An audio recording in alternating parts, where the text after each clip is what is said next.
Assalamualaikum semua. Okey, untuk video ni nak cover bab 13. Meteoroid, asteroid, comet. Kita akan pergi one by one. Okey, yang pertama, meteoroid. Meteoroid ni sebenarnya dia adalah serpihan daripada asteroid dan komet. Bila asteroid dan komet ni pecah, ada serpi-serpihan kan? Serpihan tu kita panggil sebagai meteoroid. Dia terdiri daripada batu dan logam kecil.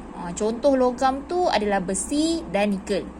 Batu dan logam kecil ni dia terapung dan bergerak di angkasa. Bila dia bergerak tu, kelajuan dia yang paling laju adalah 42 km per saat. Okey, suhu dia pula dalam lingkungan 0 degree Celsius. Oleh kerana dia adalah serpihan, jadi saiznya kecil lah. Antara 10 mikrometer hingga 1 meter. Okey, next. Asteroid. Asteroid adalah batuan besar dan logam. Contoh logam tu besi dan nikel. Dia beredar mengelilingi matahari mengikut orbitnya sendiri. Dia ada orbit.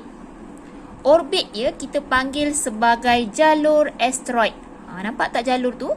Jalur asteroid ni terletak antara planet Marikh, this one, dan juga Mushtari. Okey. Kelajuan purata dia bergerak tu adalah pada 25 km per saat.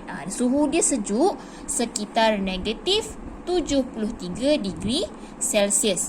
Saiz dia pula besar, dari 1 meter sampai 1000 km.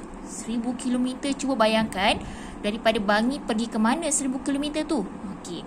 Kalau asteroid yang besar terdiri daripada Ceres, Pallas, Juno dan Vesta. Okey, betul ke sebutnya tu sebab asteroid ni saiz dia besar, dia juga disebut sebagai planet kecil. Sebab dia besar kan, orang tak nampak macam dia batu-batu, orang nampak macam planet pula. Sebab saiz dia tadi besar. Okey, next adalah komet. Komet ni merupakan jasad kecil yang ada campuran ais, gas dan debu beku. Dia bergerak mengelilingi matahari mengikut orbitnya sendiri. Orbit dia berbentuk elips. Elips tu tahu tak macam mana? Dia bukan bulat tau. Dia macam okey, boleh bayang ke? Okey. Dia bergerak dengan kelajuan antara 10 km per saat hingga 70 km per saat. Okey, komet ni dia ada 2 bahagian tau. Dia ada kepala, ada ekor. Saiz kepala dia boleh capai 250,000 km. Besarlah kepala dia. Ekor dia lagi panjang. Sepanjang boleh mencapai 150 juta kilometer. Macam mana dia boleh ada ekor tu? Kita akan tengok nanti. Okey, pergerakan meteoroid. Okey, meteoroid ni kalau dia berada di ruang angkasa, kita panggil sebagai meteoroid. Once dia masuk ke atmosfera bumi, kita tak panggil sebagai meteoroid dah. Kita panggil sebagai meteor. Okey. Bila meteor ni bergeser dengan udara, dekat atmosfera kita kan ada udara. Bila dia bergeser, dia akan menghasilkan haba sampai dia terbakar.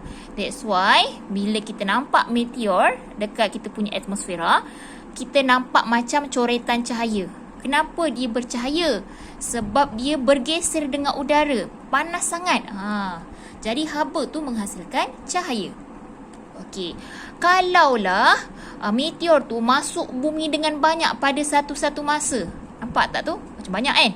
Kita panggil sebagai pancuran meteor ataupun meteor shower. Jadi macam banyak lah. Nampak macam berapi-api je dekat langit. Okay, biasanya meteor ni akan habis terbakar sebelum sampai ke bumi. Kenapa terbakar? Sebab ada geseran tadilah. Tapi kalau meteor tu dapat sampai ke muka bumi, meteor ni disebut sebagai meteorit. This one. Jadi kawah akan terbentuk akibat hentaman meteoroid. Sebab hentaman dia kuat. Bila dia kuat, dia akan membentuk kawah. Okey.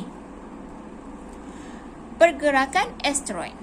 Okey, asteroid ni dia bergerak dalam lingkaran asteroid. This warna biru ni. Tapi ada juga orbit asteroid yang berada dekat luar lingkaran asteroid. Contohnya seperti Apollo. Apollo yang warna merah tu, Apollo. Amor hijau dan juga Aten warna kuning. Ini adalah orbit bagi asteroid juga. Kebanyakan asteroid akan mengelilingi matahari dalam lingkaran asteroid. Tapi ada 3 ni yang dekat luar lingkaran asteroid. Okey. Orbit-orbit yang berada dekat luar lingkaran asteroid ni boleh berhampiran atau bersilang dengan orbit bumi. Bumi yang mana? This one bumi. Nampak? Yang warna hijau ni macam rapat sangat dengan orbit bumi. Kalau Aten dengan Apollo ni, dia boleh bersilang dengan orbit bumi. Bermaksud dia boleh berlanggar dengan bumi. Okey. Asteroid tadi boleh berlanggar dengan bumi pada titik persilangan ataupun lintasan berhampiran orbit bumi dan orbit asteroid. Jadi pelanggaran asteroid yang bersaiz besar, kalaulah asteroid yang langgar bumi tu saiz dia besar, dia boleh menyebabkan kemusnahan hidupan di bumi. Okay, para saintis percaya dinosaur zaman dulu ada dinosaur kan? Kenapa sekarang tak ada? Saintis percaya dinosaur tu pupus disebabkan oleh hentaman asteroid ke bumi. Okey? Okey. Next adalah pergerakan komet. Okey. Kebanyakan komet berasal dari lingkaran Kuiper yang warna putih dan juga awan Oort. Betul ke tu? Awan Oort warna biru. Lingkaran Kuiper warna putih. Bila komet ni dia dekat dengan matahari, dia makin laju. Oleh kerana komet ni kan dia terbentuk daripada campuran ais kan, gas dan debu beku. Bila dia dekat dengan matahari kan panas, dia akan mencair dan kelihatan seperti berekor panjang. Yang panjangnya berjuta-juta tadi itulah. This one. Ekor komet ni kalau kita nampak dia sentiasa menjauhi matahari. Sebab matahari ni panas, dia ada angin suria.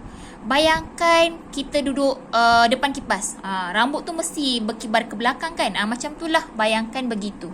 Jadi ekor dia sentiasa menjauhi matahari sebab ada angin suria. Okey, tarikan graviti planet luar yang kuat boleh menyebabkan komet ini terkeluar daripada orbitnya. Memanglah komet ni beredar dalam orbit dia. Tapi tarikan planet yang kat luar tu boleh menyebabkan komet tu tersasar, terkeluar daripada dia punya orbit. Bila dia terkeluar, berkemungkinan dia boleh berlanggar dengan bumi pada kelajuan yang tinggi. Okey, melindungi bumi daripada hentaman asteroid. Oleh kerana asteroid ni jaraknya besar dan bayangkanlah asteroid hentam bumi, dinosaur boleh pupus kan. Jadi para saintis dia sentiasa pantau pergerakan asteroid. Kalau agak-agak asteroid tu nak dekat dengan bumi, dia boleh musnahkan asteroid tu.